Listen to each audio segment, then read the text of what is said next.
The Presidency has condemned the Chinese company Zhongshan Industrial Investment Co. Limited for attempting to seize presidential jets through fraudulent means.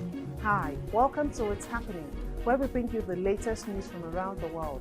I am Frances Oti, and these are our top 10 stories countdown today. At number 10, thousands marched in Kolkata, India on Thursday protesting the brutal rape and murder of a local doctor, with demonstrators demanding justice and an end to violence against women. The incident, which sparked nationwide outrage, has drawn comparisons to the 2012 Delhi bus rape, highlighting India's ongoing struggle with gender-based violence. Prime Minister Narendra Modi condemns the atrocity, calling for swift punishment, while protests and strikes by doctors demanding better security continue across the country. Meanwhile, the case has been transferred to the Central Bureau of Investigation amid public outcry over the police handling of the investigation. At number 9, the Minister of Sports Development, John Eno, has announced plans to thoroughly investigate Nigeria's disappointing performance at the recent Paris Olympics, where the team fails to secure any medals. Speaking during a live broadcast on Channels Television, Eno expressed his disappointment and attributed the poor results to a lack of motivation despite substantial financial investments. He emphasized that the investigation would address all contributing factors and called for reforms within the sporting federations, which he noted often resist external inputs. Eno reaffirmed his commitment to improving Nigeria's performance in future international competitions. At number 8, the Confederation of African Football (CAF) has set a deadline of August 31st for clubs to register their players for the 2024-2025 Confederation Cup's second round. Enyimba, a two-time CAF Champions League winner, is exempt from the preliminary round, while El Kanemi Warriors, a northern Nigerian club, will compete in the first leg of the preliminary round against Daje FC of Benin on August 16th. The match is scheduled to take place at the Remo Stars Stadium in Ikenne.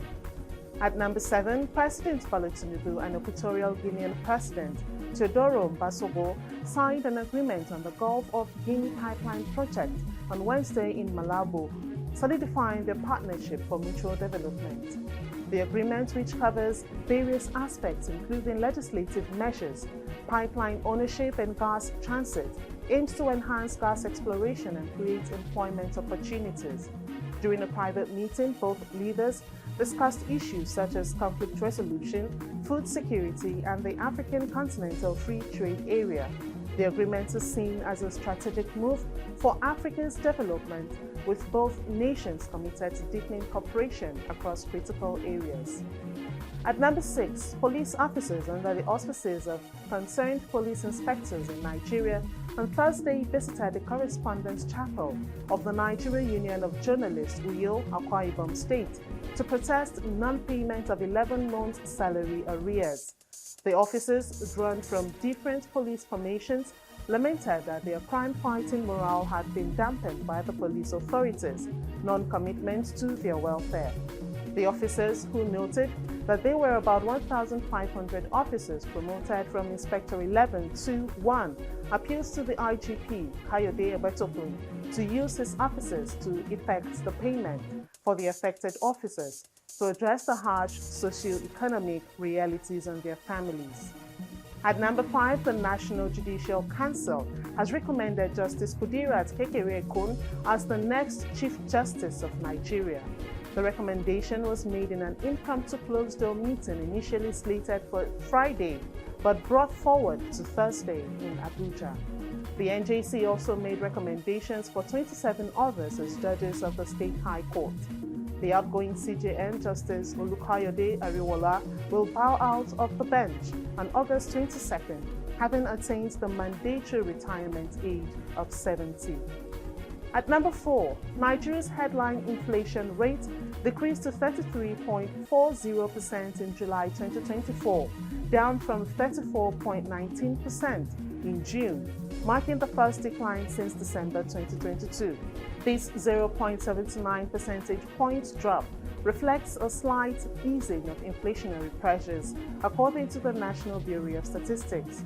However, on a year-on-year basis, the inflation rate was 9.32 percentage points higher than in July 2023.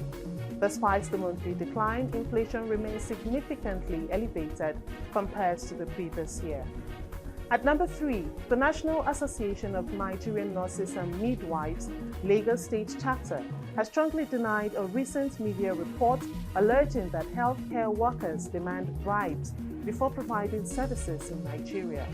The report, based on a survey by the National Bureau of Statistics and the UN Office on Drugs and Crime, claimed that 42% of health workers received bribes, but the association describes these allegations as unfounded and damaging to the profession. In a statement, the association's chairperson, Christiana Adeboboye, emphasized the association's commitment to ethical practices and called for a retraction and investigation into the report's claims. At number 2, the Jigawa State Management Agency has confirmed that 16 people have died and 3,936 houses have been destroyed due to severe flooding across the state.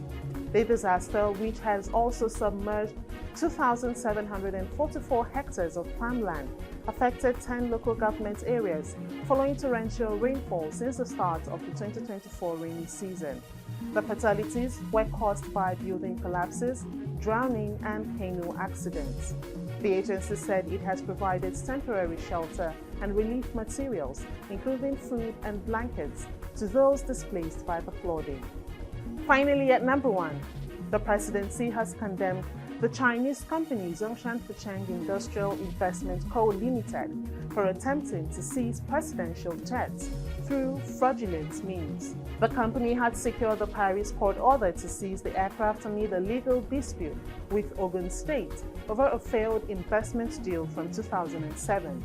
The federal government argues that the jets, protected by diplomatic immunity, cannot be lawfully seized and accuses Zhongshan of misleading the court. The federal government, alongside Ogun State, is challenging the orders and seeking a resolution to the dispute. That's all for today. You can get the full stories on our website and follow us on all our social media handles to join the conversation. See you next time on What's Happening.